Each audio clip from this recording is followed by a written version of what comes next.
السلام علیکم ورحمۃ اللہ وبرکاتہ۔ وعلیکم السلام ورحمۃ اللہ وبرکاتہ۔ میرا نام محمد زبیر ہے۔ میں آپ کا شکر گزار ہوں کہ آپ نے مجھے بات کرنے کے لیے موقع دیا۔ آپ کا بہت بہت شکریہ۔ میرا نام زبیر ہے، تو آپ میرے زبیر نام کی معنی بتا سکتے ہیں؟ یہ ہمارے نواسے لگتے ہیں اور اس کے علاوہ بھتیجا بھی لگتا ہے۔ بڑا زبردست ایکٹیو بچہ ہے ماشاءاللہ زبیر۔ تو ان کا سوال ہے کہ میرے نام کے جو پس منظر ہے یا اس کا جو معنی ہے وہ بتا دیں۔ تو زبیر نام کا معنی ہے مضبوط اور قوی، اس کا معنی ہے۔ اور زبیر نبی کریم صلی اللہ علیہ وسلم کے پھوپھی کے بیٹے تھے، اور یہ وہ صحابی تھے جنہوں نے اسلام میں سب سے پہلے تلوار نکالی تھی، اور یہ نبی کریم صلی اللہ علیہ وسلم کے یعنی پھوپھی کے بیٹے تھے، اور اسلام میں بہت بہادری کے ساتھ اور بہت جفاکشی کے ساتھ اور بہت ہی عمدہ انداز میں اس نے جو ہے نا زندگی گزاری ہے زبیر نے۔ اور آخر میں ایک غزوے سے آ رہے تھے، راستے میں کہیں عصر کی نماز پڑھ رہے تھے، اس دوران ان کو شہید کیا گیا ہے۔ ان کے 5 بیٹے تھے، اور ان میں سے جو بڑا بیٹا تھا عبداللہ تھا، اور ان کے پاس نبی کریم صلی اللہ علیہ وسلم کی سالی حضرت عائشہ رضی اللہ تعالیٰ عنہ کی بہن حضرت اسماء ان کے پاس تھی، زبیر کے پاس۔ تو غرض یہ ہے کہ زبیر کا جو معنی ہے وہ مضبوطی اور قوی، اور اس کے علاوہ زبیر کا جو پس منظر ہے وہ نبی علیہ الصلوۃ والسلام کے پھوپھی کے بیٹے تھے، اور اسلام میں بہت دلیر، اور اسلام میں سب سے پہلے انہوں نے تلوار نکالی۔ تو آپ کے اندر بھی جو ہے نا وہ زبیر والی جو ہے نا صفات ہونی چاہیے، شکریہ۔ اور آپ جو ہے کیا نام ہے ایک ایکٹیو اور مزید ہونا چاہیے، اور اسلام کے لیے آپ نے بڑی خدمات سر انجام دینا چاہیے۔ اور میرا جو دوسرا سوال ہے آپ سے، کافی آپ نے حضرت صاحب، آپ نے 12 سال سے آپ نے بیان کیے، خطاب کیے، آپ نے گاؤں میں آئے، آپ نے مجالس میں، کئی مجالس میں آپ نے بہت اچھے بیان کیے، ہم نے دیکھا ہے۔ تو آپ نے جو پہلے آپ کا نہ یوٹیوب چینل تھا، نہ فیس بک پیج تھا، نہ فیس بک آپ کی آئی ڈی، لیکن اچانک 6 ماہ پہلے آپ فیس بک میں مونٹائز ہو گئے۔ تو میں نے ابھی آپ کو دیکھا، تو آپ نے یوٹیوب جو چینل بنایا ہے، آپ کو اس کا مشورہ کس نے دیا؟ آپ نے خود سوچ کے بنایا یا آپ کو مشورہ کس نے دیا؟ بیٹا بڑا اچھا سوال کیا ہے یہ بھی ہمارے جو ہے نا زبیر بھائی نے، اور ان کا سوال ہے کہ 12 عرصے سے آپ دینی خدمات سر انجام دیتے رہے، اور 12 سال سے خطابت کرتے رہے، اور بھی تقریباً بہت ایک عرصہ زمانے سے جو ہے نا مختلف محفلوں میں، پروگراموں میں بیان وغیرہ بھی کرتے رہے۔ تو اس دوران آپ نے کوئی ایسا پیج نہیں بنایا، تو ابھی آپ نے یہ پیج بنایا۔ تو زبیر اصل میں یہ ہے کہ پہلے میرا ارادہ تھا، لیکن میرے ساتھ جو رہنے اٹھنے والے لوگ تھے، جب میں ان سے مشورہ کرتا تھا تو وہ میرے حوصلے توڑتے رہتے تھے، اور یا کہتے تھے کہ یہ ریاکاری ہے، یہ فلاں ہے، یا وہ کہتے تھے کہ ہماری گلابی اردو ہے، اور فلاں یہ وہ، اس طرح کر کے نا میرے حوصلے توڑتے رہتے تھے۔ اب یہ جو گزشتہ رمضان گزرا ہے، اس رمضان میں ایک جماعت آئی ہیں جو کہ کچھ سرکاری افیسر تھے، وہ میرے درس تدریس میں بیٹھے رہے، تو انہوں نے جو ہے ان میں ایک سیکٹری تھا، اور بڑے اچھے جو ہے نا پوسٹ پہ تھے، تو انہوں نے پھر مجھے مشورہ دیا کہ مولانا صاحب جو ہے نا یہ مونٹائز ہو نہ ہو، اس میں پیسے آئے نہ آئے، لیکن یہ ہے کہ آپ دنیا سے چلے جائیں گے تو آپ کے بیانات سے لوگ فیض اٹھائیں گے، فائدہ اٹھائیں گے۔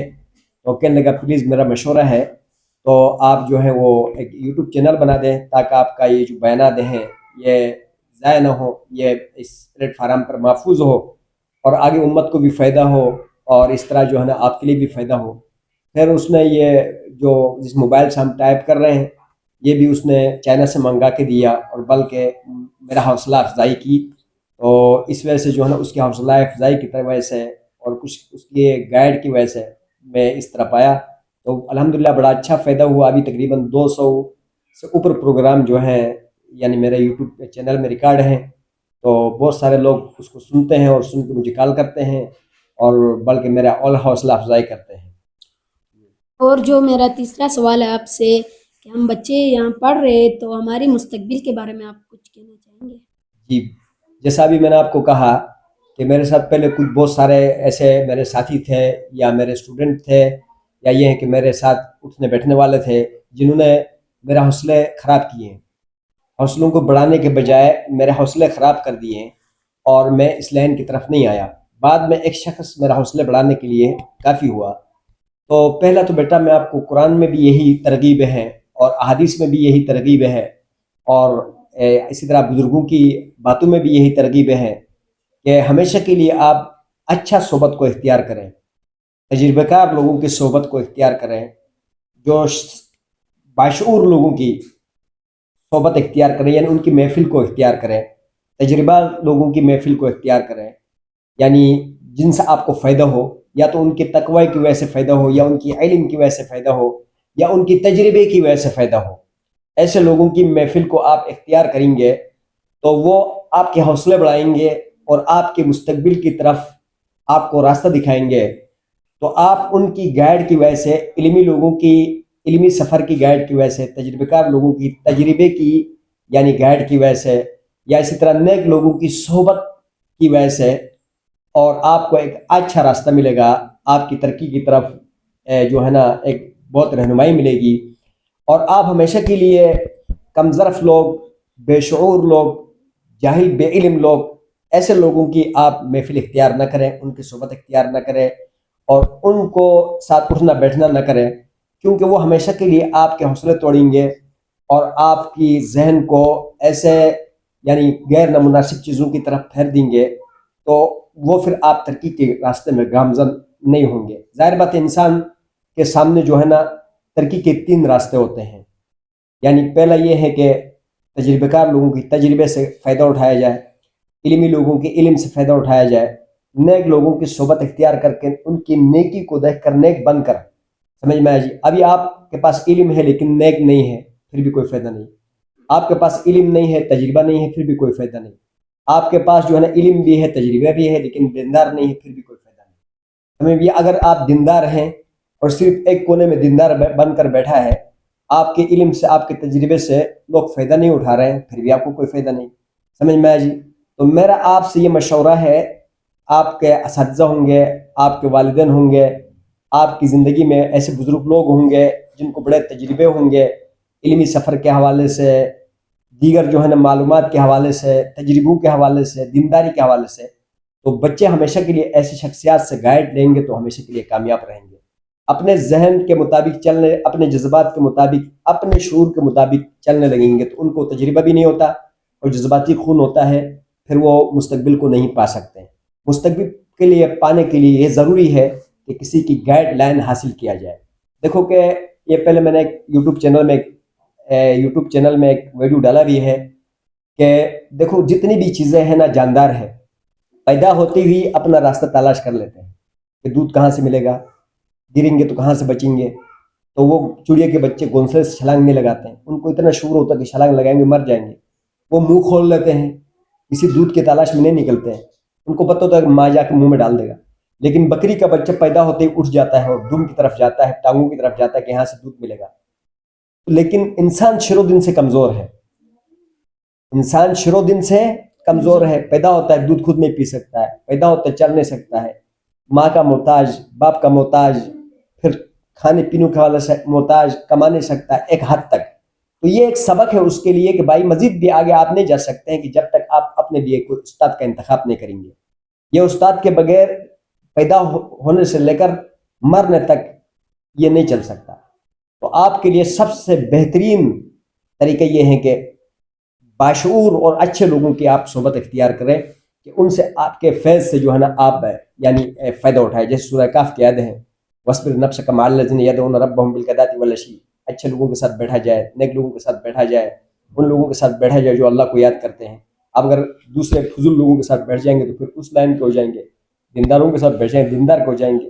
اسی طرح نبی کریم صلی اللہ علیہ وسلم نے فرمایا اچھے لوگوں کی مثال جو ہے نا خوشبو کی دکان کی، خوشبو کی دکان میں آپ جائیں گے تو خوشبو آئے گی، خوشبو نبی خریدیں گے تو خوشبو آئے گی۔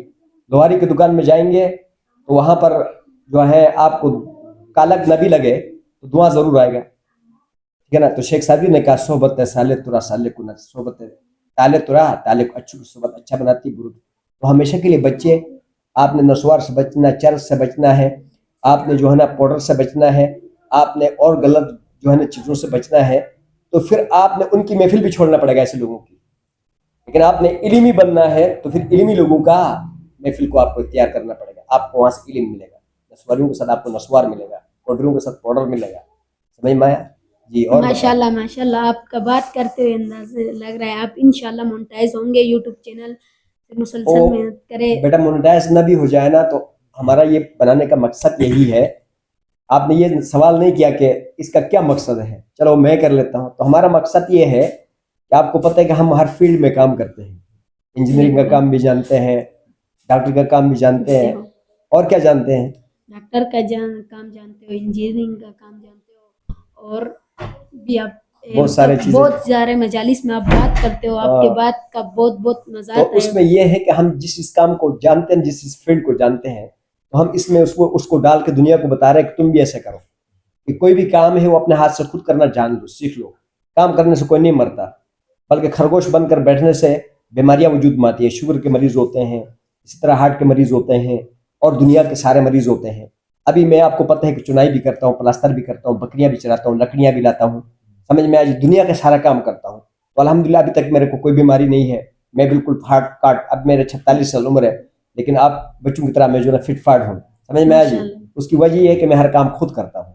اس لیے میں دنیا کو یہ بتانا چاہتا ہوں کہ دیکھو کہ میں پڑھاتا بھی ہوں، کتابت بھی کرتا ہوں، ساری دنیا کے کام کرتا ہوں. تو آپ بھی خود کریں، کسی کا محتاج نہ ہو. سمجھ میں آئی؟ تاکہ آپ صحت کے اعتبار سے کیا رہیں گے، ٹھیک رہیں گے. جی عمران کا کوئی سوال ہے؟ کہ یہ کرنا ہے کہ خوشی مناتے ہیں، خوشی مطلب غم خوشی کا دن ہوتا ہے، خوشی مطلب منانا ہے، کس طرح منانا ہے، مطلب کیسے سنت. دیکھو یہ تو بہت لمبا چوڑا سوال ہے کہ یہ تو پورا ایک جو ہے نا یعنی مضمون ہے کہ خوشی غم کو کیسے منانا چاہیے، غم کیسے منانا چاہیے. تو دیکھو غم تو ظاہر بات ہے کہ اللہ پاک کسی کو نہ دکھا دے. کسی بھی قسم کی پریشانی غم جب آ جائے تو اس کے لیے تو صبر کرنے کا تلقین ہے.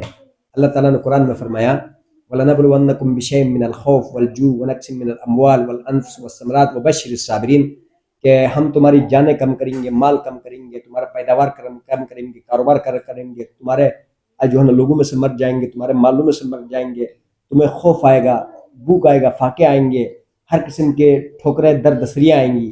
لیکن اللہ نے آگے فرمایا وَبَشِّرِ الصَّابِرِينَ، یعنی صبر کرنے والوں کے لیے خوشخبری ہے. سمجھ میں؟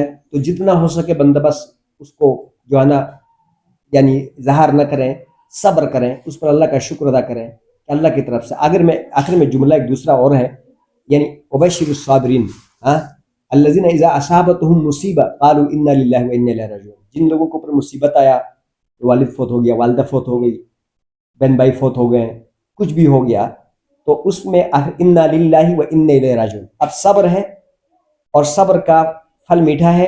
اور اس کے بعد جب اللہ سبحانہ و تعالیٰ کی طرف وہ ہمارے جو پہلے گئے ہیں، والدین میں سے گئے ہیں، دادا دادی میں سے گئے ہیں، وہ بھی اللہ کی طرف گئے ہیں، وَإِنَّا إِلَيْهِ راجعون، اور ہم بھی اسی کی طرف جائیں گے. سمجھ میں آیا؟ تو اب جب نبی کریم صلی اللہ علیہ وسلم نے فرمایا کہ اس صبر کے اوپر آپ کو کیا ملے گا، حدیث میں آتا ہے کہ مومن آدمی، مسلمان آدمی صبر کرتا ہے کسی مصیبت پر، آفت پر، بلیات پر، اور ایک جوتے کا تسمہ بھی اگر ٹھیک کرنے کے لیے جاتا ہے، اس میں اس کا ٹائم لگتا ہے، تکلیف ہوتا ہے، اس پر بھی اللہ بخشش عطا فرماتا ہے. تو کل قیامت کے دن جو ہے نا صبر، یہاں مصیبت کے اوپر صبر کرنے کی تلقین ہے. اس میں یہ نہیں کہ آپ سر پھاڑیں گے، پیٹیں گے، یا جیسے میرے ساتھ کیوں ہوا، صرف میں یہی ہوں کہ میرے ساتھ ایسا ہوتا ہے. اس طرح جاہلانہ جو الفاظ ہوتے ہیں اس سے کہنے سے بھی منع کر دیا، شکوے گلے کرنے سے بھی منع کر دیا، مار پیٹ، ماتم شاتم اس طرح کرنے سے بھی منع کر دیا. صبر کرنے کا تلقین کیا گیا. اب جب صبر کرے گا تو صبر کا بدلہ اللہ نے پھر خود ہی دینا ہے. ایک جگہ میں آتا ہے اللہ تعالیٰ ان اللہ مع الصابرین، اللہ تعالیٰ صبر کرنے والوں کے ساتھ ہے. سمجھ میں آج پھر یہ ہے کہ قیامت کے دن اللہ تعالیٰ بلائیں گے مصیبت زدہ لوگوں کو، آفات غم، جن لوگوں کو بہت زیادہ غموں نے گھیرا ہوگا، جنہوں نے صبر کیا ہوگا، اللہ فرمائیں گے آ جاؤ دنیا میں، ہم نے تمہیں غم دیے تھے، پریشانیاں دیے تھے، یہ سارا کچھ دیے تھے، تو اب جو ہے کیا نام ہے کہ آپ نے صبر کیا تو ہم تم سے حساب کتاب نہیں لیتے ہیں، بغیر حساب کی جنت میں داخل کر دیں گے. تو یہ تو غم کے حوالے سے تھا. جہاں تک آپ نے خوشی کی بات کی ہے، تو خوشی میں بھی یہ ہے کہ دیکھو کہ اب جو جیسے اب بیٹے پیدا ہوتے ہیں